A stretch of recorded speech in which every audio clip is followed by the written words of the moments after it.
Hi class, Mr. Quiet with National University Academy going over with you your Unit 5, Chapter 33, Information, Cold War.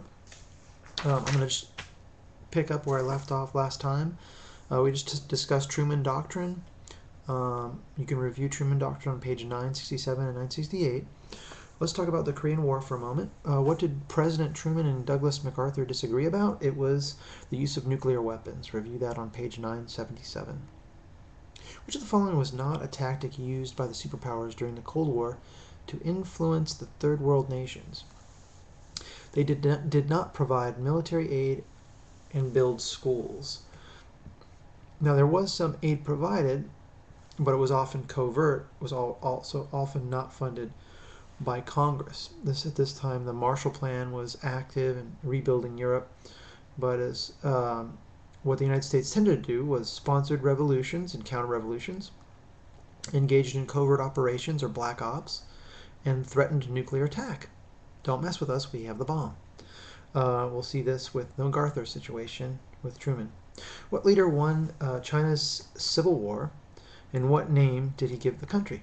This would be Mao Zedong, the People's Republic of China, and of course his communist revolution favored the peasants, called them the new heroes, and of course the intellectuals had to be forced to do hard labor so they'd be purified. And Mao Zedong's Great Leap Forward, just as Stalin's 5-year plans, didn't work out. I mean, it ended up killing people, and of course in Mao's situation, the Great Leap Forward killed 20 million people. So I wouldn't necessarily call that a great leap forward, would you? Of course, looking at Stalin's 5-year plans and his agrarian revolution, those also backfired, killing millions of peasants. So these communist revolutions don't always pan out, especially when you have a totalitarian regime telling you how to do it. The long-term effects of the Cultural Revolution in China was widespread chaos that closed down factories and threatened farm production. What action did General MacArthur take during the Korean War that immediately led to his discharge? He attempted to use the press to influence Congress and go over the president's head. He tried to go straight to the papers and the news media, and the president said, "Whoa, who do you think you are? You're out of here." So you can review that on page 977. You can review the Cultural Revolution in China on page 975. But who were most of the Viet Cong? They were pro-communist South Vietnamese. Some were from the north, but the majority were from the pro-communist South Vietnamese. Now, when I say pro-communist South, the South was not entirely pro-communist. The North was known as the communist section, but there were people in the South who were supporting the North Vietnamese or the communists. You can review that on page 980. How did the Cold War cause a change in U.S. policy toward Nicaragua? The United States gave aid to the Sandinistas, but withdrew support when the Sandinistas aided socialist rebels in El Salvador. Please review this on page 985. Now here's one where you're going to have to think a little. It's asking you to review the Cold War policies and the Cold War efforts of containment, including the wars in Korea, Vietnam, the covert operations in support of the Shah of Iran, and other things where the United States tried to put its influence on other countries to maintain democracy in other parts of the world. What was at least one action the United States should not have taken during the Cold War because its outcome had more negative effects than positive? Let's look at those. Possible responses should include the following points. Some students will name the U.S. involvement in the Vietnam War. The war resulted in a tragic loss of life and did not accomplish the American goals for the region. Others might cite the U.S. support for the Shah of Iran. Now we know that the Shah was a controversial figure because he didn't modernize Iran, and he did not alleviate poverty, and he was not helping with women's rights issues. He was eventually thrown out despite U.S. support. The U.S.-Iran relations might be more productive and mutually beneficial today if Iran did not have justifiable reason to resent the United States for getting involved in its government and country. Some might mention the U.S. support for Zedong, who was corrupt and lost the war. The United States wasted millions of dollars in propping him up and endangered relations with China for many years by insisting that nationalist China, or Taiwan, was the real China and that Zedong was its legitimate leader.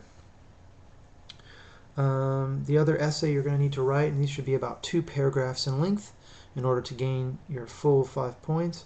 In what ways do the histories of the 2 superpowers affect their outlooks, goals, and other fears about post-war world support your answers?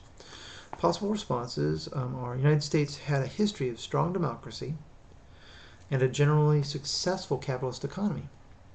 Therefore, it believed that democracy and capitalism should be the basis for European nations and developing countries. The United States had generally been protected, at least until the nuclear age, from attack by aggressive enemies. It sat between 2 oceans and had friendly relations with its neighbors to the north and south. It did not have the same fears of invasion that the Soviet Union had. The United States could better afford the money it had spent on World War II than could the Soviet Union, even though the United States was recovering from the Depression. It did not deplete its raw materials during the war and did not need to be rebuilt. That's a key part there, because the United States economy, after World War II, they become the richest country. Therefore, it did not need to take over other countries for their raw materials. Actually, correction, they were the richest country after the end of World War I. In contrast, the Soviet Union had no history of democratic rule. Before the Bolsheviks, it was the Tsar, and the Tsar was hardly much better than the Bolsheviks. The country had a history of being repeatedly invaded. Therefore, it felt the need to protect itself and its thousands of miles of borders by establishing a buffer zone of nations that it can control. And of course, this was the Iron Curtain that we read over the excerpt by Churchill, Winston Churchill, Prime Minister of Great Britain. A little slow tonight, sorry. The Soviet Union was impoverished by World War II and believed it needed to obtain raw materials and industrial equipment from other countries. The Soviet Union sustained casualties 15 times greater than that of the United States in World War II.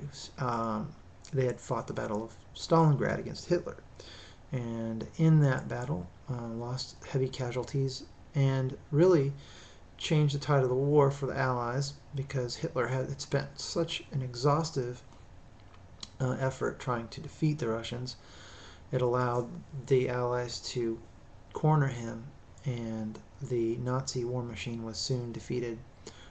So you cannot underestimate the importance of the Russians. It's a very good book I'm reading right now. I don't know if I have it with me here.